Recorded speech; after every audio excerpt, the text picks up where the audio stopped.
kutimiza lengo letu la kutoa elimu, leo tupo katika sehemu hii ya Silali katika mpaka wetu wa Silali kwa ajili ya kutoa elimu juu ya madhara ya vitendo vya magendo.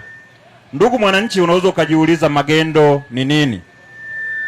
Magendo ni kitendo cha mwananchi yoyote ambaye ataingiza bidhaa au ataondoa bidhaa katika mipaka ya nchi yetu bila kufata utaratibu wa kiforodha. Unapokuwa umeingiza au umetoa bidhaa katika nchi yetu ya Tanzania bila kufata utaratibu ule wa kiforodha, wewe ambacho unakuwa umekifanya, unakuwa umefanya magendo. Kwa hiyo magendo kama ambavyo nimesema ni kuingiza na kutoa bidhaa katika nchi yetu ya Tanzania kwenda nje au mpaka wa Tanzania bila kupita katika milango ya kiforodha kama mpaka wetu wa Silali. Kitendo unachokuwa umekifanya wewe, unakuwa unafanya magendo. Lakini mmekuwa mkisikia kwa mfano bajeti yetu ya mwaka wa fedha unaoisha sasa ya mwaka 25-26 ni trilioni 52. Sasa kwa sababu serikali haina duka, lakini wananchi wanahitaji maendeleo kama maji, barabara na vitu vyote ambavyo mnavihitaji kutoka kwa serikali. Serikali inahitaji kukusanya mapato ili ilete hayo maendeleo.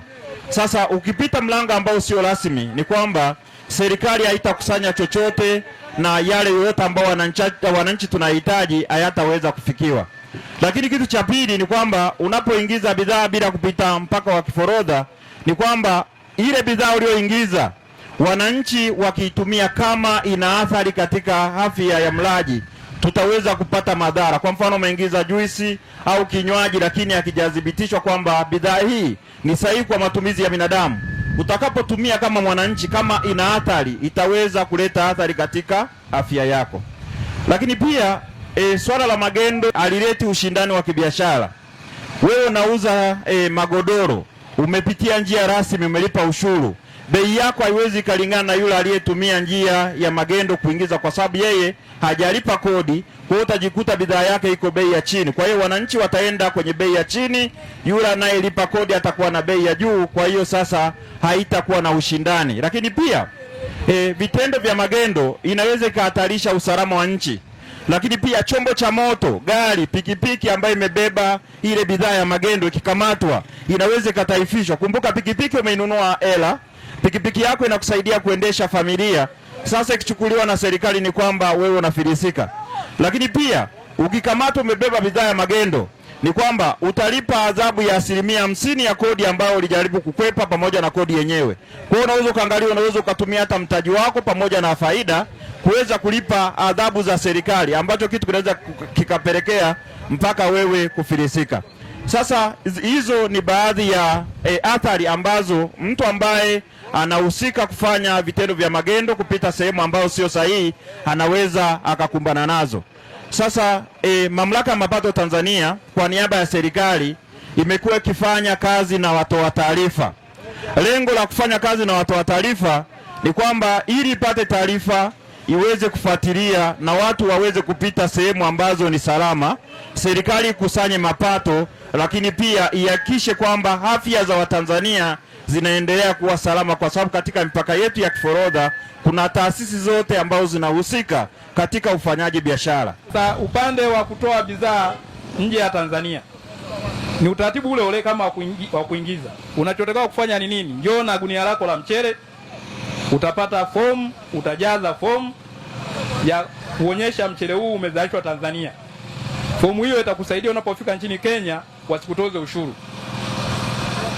Una mahindi hivyo hivyo, una viazi vyako vitamu hivyo hivyo, una bidhaa nyingine yoyote ambayo imezalishwa Tanzania unataka kuipeleka Kenya. Sharti unataka kufanya ni kwamba njoo ofisi ya Mamlaka ya Mapato ambayo ni Silali mpakani, utapewa fomu maalum, utajaza, then utaenda upande wa pili wa Kenya, utamalizia taratibu zako, utafikisha mzigo kwa mteja, ama huyo Mkenya atachukua mzigo wake bila usumbufu. Kitendo cha kupata mzigo ukapita nao nje, moja, unatukosesha taarifa. Mamlaka ya Mapato Tanzania, pamoja na kwamba tunaratibu shughuli zote za uingiaji na utokaji, lakini kazi yetu kubwa nyingine ni kukusanya taarifa ya kile tulichozalisha na tunachokitoa nje ya nchi. Ni taarifa muhimu sana ambayo inatuwezesha kujua kwamba sasa kama nchi tumekuwa kwa kiasi gani, kwa kiasi gani. Lakini pia kudhibiti uotokaji holela wa vitu ambavyo, kwa mfano mazao yanahitaji vibali. Kama vibali havijatolewa na wewe ukawa unatoa mzigo bila vibali, unahujumu nchi yako, kwa sababu yawezekana nchi haijatoa vibali ili kuzuia kutokana na janga la njaa, alafu wewe unatoa kinyemela. Matokeo yake ni kwamba ile akiba inaisha ndani ya nchi, alafu wakati wa njaa watu wetu wanahangaika na sisi wote tunakosa chakula, na mwisho wa siku tutapata matatizo. Kwa hiyo unapotaka kutoa bidhaa zako nje ya nchi, njoo pale mpakani, tutakupa fomu, utajaza hiyo fomu, itapitishwa na taasisi zote zinazohusika na udhibiti wa bidhaa hizo. Watu wa kilimo wako pale watakusaidia, watu wa mifugo wako pale watakusaidia, na mwisho wa siku utapeleka bidhaa yako upande wa pili bila matatizo yoyote. Na sisi wenyewe hapa Sirari hapa tutaanza kuona mabadiliko, kwa sababu zile fedha zikishakusanywa zinarudishwa kwa njia ya kuleta maendeleo kwa nani? Kwa wananchi. Niwaombe tuweze kushirikiana na TRA, kushirikiana na mamlaka ya mapato, idara ya forodha, Sirari OCBP, na kwa wale ambao wanapata mizigo wanaokaa maeneo ya Bolega, ofisi iko pale pale Bolega, fika pale ofisini, utakadiriwa, utalipa mzigo wako, na then utaingia ndani ya nchi, unafanya biashara bila matatizo. Kwa wale walioko Kilongwe, uhitaji kutoka Kilongwe kuja kulipa kodi Sirari. Kilongwe pale pale ofisi ipo, unachukua mzigo, unaenda ofisini, wanakukadiria, unapewa kodi yako, unalipa. Na uzuri wa sasa hivi ni kwamba serikali imeweka mifumo. Kodi haumpi mtu mfukoni. Kodi unaenda kulipa mwenyewe. Ofisa wa TRA yeye atakupa karatasi ya kulipia. Utaenda kulipa ama kwa kutumia benki, ama kwa njia ya simu, au kwa njia ya wakala.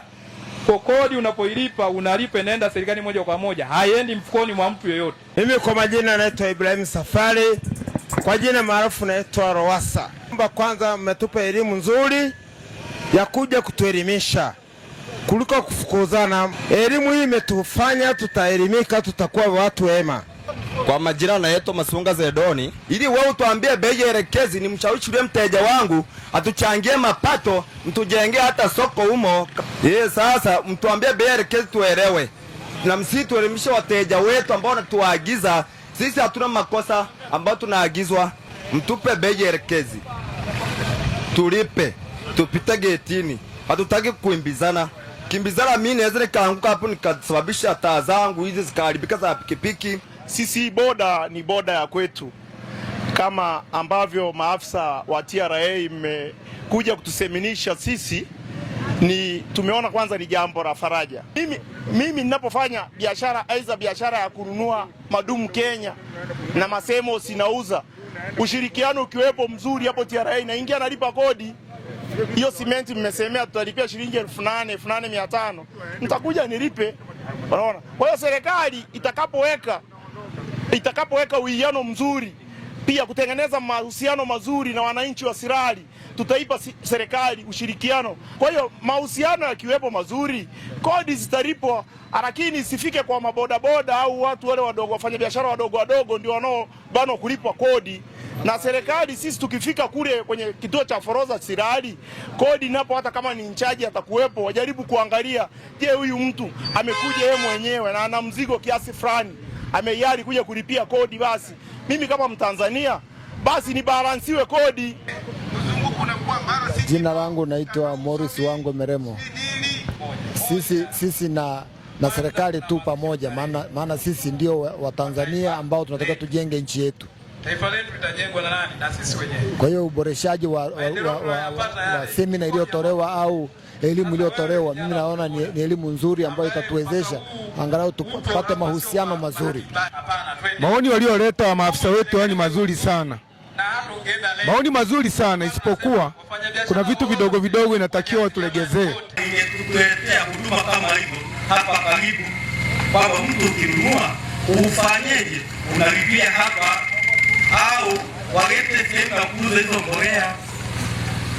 Hakuna mtu ambaye anakataa kulipa, lakini hata kama ni wewe unanunua mfuko miwili, unanunua 15 mara 2 yake ni chini, unalipa usafiri mpaka pale wewe ukate, na muda huu ukizunguka huko Tanzania utakamatwa. Kama mnazipeleka wapi? Itabidi tena mzunguke Kenya. 10,015 inaongezeka baada ya kulipa nani? Amos Musa ni mkaji wa kijiji hiki cha Nyamwona. Nimesikia jinsi ambavyo mlivyotueleza. Jambo langu ni hili hapa. Nyinyi watu wa mapato mnapoteza mapato ya Tanzania kwa sababu mmekaa mbali.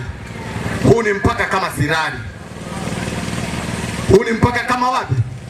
Kama Sirari. Mnachokisema kwamba mtu achukue mbolea moja au sementi moja kutoka mpaka Sirari ni kitu kingine kigeni, hatutaleta. Mimi nasema ukweli, kwa sababu tutapita njia ya panya tu. Lakini utakapokuwa karibu, huduma ikawa karibu, tutasaidiana. Haya ni mapato yetu ya nchi ya wapi? Ya Tanzania. Wewe unapoeleza kwamba mtu atoke hapa na sementi moja au mafuta lita 3 akaja Sirari, huyo mjasiria anapeleka wapi? Kibandani. Hiyo tusidanganyane kwa kweli. Hiyo mtazidi kutukamata, lakini nimechukulia shilingi 8,000 nikata shilingi 10,000 kuja Sirari kuja kukata mapato, sio kweli.